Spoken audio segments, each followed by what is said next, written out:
هاي، كيفكن؟ معكم حنين وزان. اليوم رح نعمل غريبة فستق حلبي.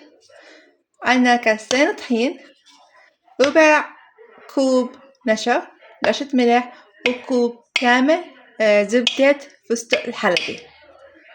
نخلط المكونات هون ويلا نحط الزبدة.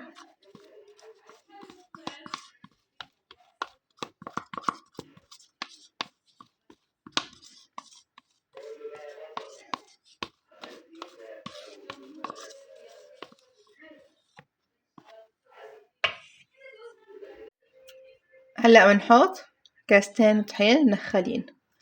أول كاسة،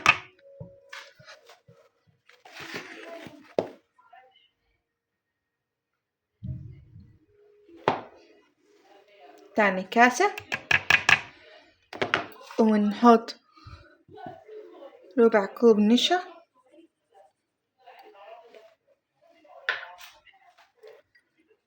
وبنحط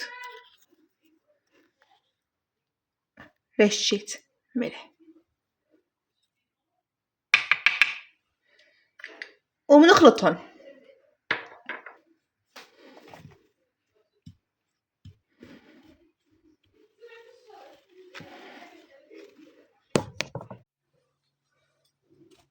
هلا هيك صارت معنا العجينة ظابطة، أمورها تمام بعد ما عجناها وعركناها، أمورها تمام صارت.